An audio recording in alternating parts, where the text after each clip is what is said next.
Hi everyone. आज के current affairs में आपका स्वागत है। चलिए आज का पहला करंट अफेयर्स देखते हैं। आज का पहला करंट अफेयर्स है, भारत में राष्ट्रीय मतदाता दिवस कब मनाया जाता है?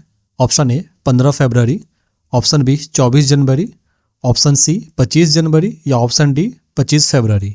इसका सही जवाब हो जाएगा 25 जनवरी को प्रत्येक साल भारतीय राष्ट्रीय मतदाता दिवस के रूप में मनाया जाता है।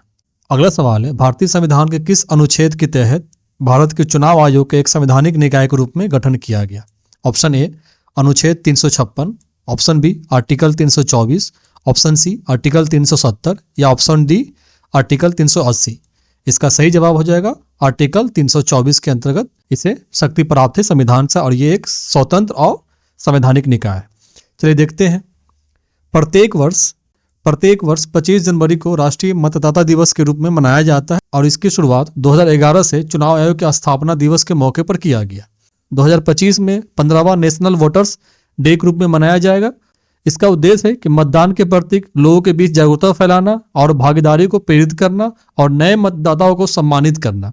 2025 का थीम है nothing like voting, vote for sure. इस थीम को याद रखेंगे।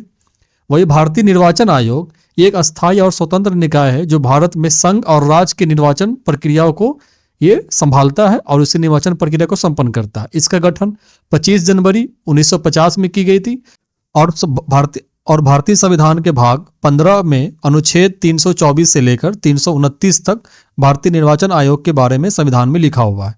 इसकी संरचना के बारे में देख, वर्तमान में इसमें मुख्य चुनाव आयुक्त और 2 चुनाव आयुक्त, टोटल 3 मेंबर होते हैं। चलिए अगला सवाल देखते हैं। ग्लोबल फायर पावर इंडेक्स 2025 में भारत का कौन सा स्थान है? ऑप्शन ए तीसरा स्थान, ऑप्शन बी चौथा, ऑप्शन सी 5वां या ऑप्शन डी 6ठा। तो 2025 के ग्लोबल फायर पावर इंडेक्स में भारत का चौथा स्थान है। चलिए देखते हैं कि न्यूज में क्यों है। ग्लोबल फायर पावर इंडेक्स 2025 के अनुसार भारत दुनिया का चौथा सबसे शक्तिशाली सेना वाला देश के रूप में इसको रैंक निर्धारित की गई है। वर्ष 2006 से ये प्रतिवर्ष globalfirepower.com वेबसाइट के द्वारा जारी की जाती है। इसमें कुल 145 देश के सैन्य शक्ति की तुलना, जैसे जमीनी, समुद्री और हवा, तीनों युद्ध क्षमताओं की तुलना करके इस आधार पे इसको रैंक दी जाती है। इसमें केवल परमाणु हथियार की क्षमता को शामिल नहीं किया जाता है। वही 2025 के रैंक में सबसे पहला नंबर पे है अमेरिका, दूसरे स्थान पे है रूस, तीसरे पे चाइना है और चौथे पे भारत को दिया गया है सैन्य शक्ति के मामले में। वही पाकिस्तान का रैंक है 12 और सबसे निचले स्थान पर है भूटान 145 में। ये सबसे कम सैन्य शक्ति भूटान के पास है। इसे याद रखेंगे, पहला को और प्रथम 4 को याद रखेंगे। पहला में अमेरिका, रूस, चाइना और भारत है। चलिए अगला सवाल देखते हैं। राष्ट्रीय बालिका दिवस के रूप में कब मनाया जाता है? ऑप्शन ए 12 जनवरी, ऑप्शन बी 20 जनवरी, ऑप्शन सी 24 जनवरी या ऑप्शन डी 25 जनवरी। इसका सही जवाब हो जाएगा प्रत्येक वर्ष राष्ट्रीय बालिका दिवस 24 जनवरी को मनाते हैं। अगला सवाल है, बेटी बचाओ बेटी पढ़ाओ योजना के लिए कौन सा मंत्रालय जिम्मेदार है? ऑप्शन ए गृह मंत्रालय, ऑप्शन बी महिला एवं बाल विकास मंत्रालय या ऑप्शन सी स्वास्थ्य एवं परिवार कल्याण मंत्रालय।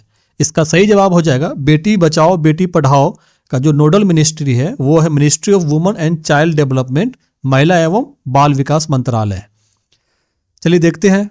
प्रतिवर्ष 24 जनवरी को राष्ट्रीय बालिका दिवस के रूप में मनाया जाता है और इसका उद्देश्य होता है कि लड़कियों में शिक्षा कल्याण को बढ़ावा देना और उसे सशक्त बनाना। इसकी शुरुआत 2018 में महिला एवं बाल विकास मंत्रालय के द्वारा की गई थी और इस साल का थीम है उज्जवल भविष्य के लिए लड़कियों को सशक्त बनाना। इस योजना में महिला एवं बाल विकास मंत्रालय के द्वारा इस योजना के तहत लड़कियों के बीच महिलाओं में शिक्षा, स्वास्थ्य, सुरक्षा और लैंगिक समानता और उसे सशक्त बनाने की नीति अपनाई जाती है। स्वास्थ्य एवं परिवार कल्याण मंत्रालय के आर्थिक सर्वेक्षण रिपोर्ट 2023-24 में जन्म के समय राष्ट्रीय लिंगानुपात 930 बताई गई है। वही 2011 की जनगणना के अनुसार प्रत्येक 1000 पुरुष पर महिलाएं की जो लिंगानुपात है वो 943 है और सर्वाधिक लिंगानुपात वाला राज्य सबसे केरल है और निम्नतम लिंगानुपात वाला राज्य हरियाणा है। इसे याद रखेंगे। ये 2011 का जनगणना है उसके आधार पे और इसे और महिलाओं को, लड़कियों को उसे सशक्त बनाने के लिए शिक्षा, स्वास्थ्य, सुरक्षा और समानता को बढ़ाने के लिए कौन कौन सी योजना सरकार के द्वारा लाई गई है उसे देख लेते हैं। प्रमुख 4 योजना के बारे में हम पढ़ते हैं। वैसे योजना बहुत सारा है, लेकिन इसे 4 को याद रखना जरूरी है, इंपॉर्टेंट। जैसे बेटी बचाओ बेटी पढ़ाओ 2015 में शुरू की गई थी और इसका मुख्य था कि लिंगानुपात में सुधार करना और शिक्षा में लड़कियों को आगे बढ़ाना। दूसरा था सुकन्या समृद्धि योजना, जिसे 2025 में लॉन्च किया गया। इसमें माता पिता को अपनी बेटी को शिक्षा और शादी के लिए एक बचत खाते के रूप में मंथली प्रीमियम के तहत इस रूप में पैसा निकाल करके शिक्षा और शादी के लिए खर्च कर सकते हैं। वही तीसरा है एनपीएस वात्सल्य योजना, जो 2024 में की गई थी। 0 से 18 वर्ष के बच्ची को लिए नई पेंशन योजना के तहत इस योजना को लॉन्च किया गया।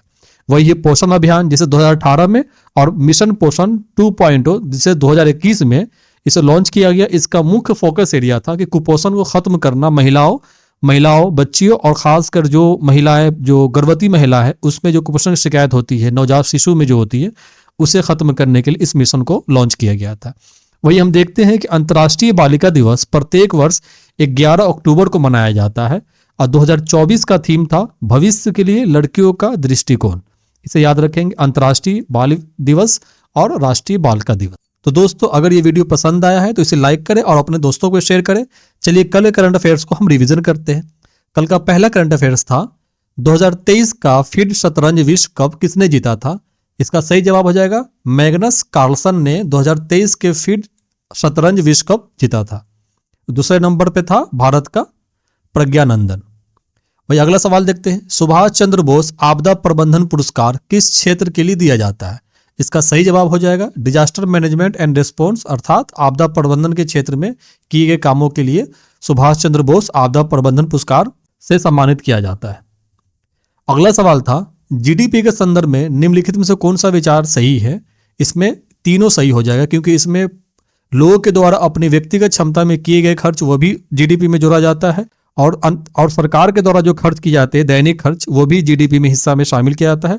और सरकार के द्वारा जो कैपिटल एक्सपेंडिचर होते हैं, जैसे पूंजी के निर्माण का, जैसे सड़क बनाना, ब्रिज बनाना, इंफ्रास्ट्रक्चर में जो खर्चा होता है, वो भी जीडीपी के वो काउंट किए जाते हैं। इसीलिए इसका ऑप्शन ए और बी, सी तीनों सही होगा।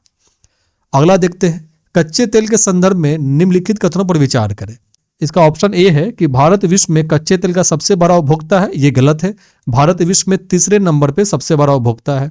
ऑप्शन बी, ये अपनी आधी से अधिक आवश्यकताओं को पूरा करने के लिए आयात करता है। ये सही है कि भारत अपनी आधी से अधिक आवश्यकताओं को पूरा करने के लिए आयात पर निर्भर है। वही 2024 में भारत कुल तेल आयात में रूसी तेलों पर 70% से अधिक हिस्सा है, लेकिन ये गलत है। केवल 38% ही 2024 में रूस से इंपोर्ट किया गया था क्रूड ऑयल। इसीलिए ऑप्शन बी सही होगा। अगला सवाल देखते हैं, निम्नलिखित में से कौन सा देश ब्राजील के साथ सीमा साझा नहीं करता है। इसका ऑप्शन हो जाएगा सिर्फ चिली नहीं करता है ब्राजील के साथ, बाकी अर्जेंटीना भी करता है, बोलीविया भी करता है और वेनेजुला भी करता है। तो दोस्तों, आज के लिए बस इतना ही। तब तक के लिए stay focus and keep learning. Thank you and take care.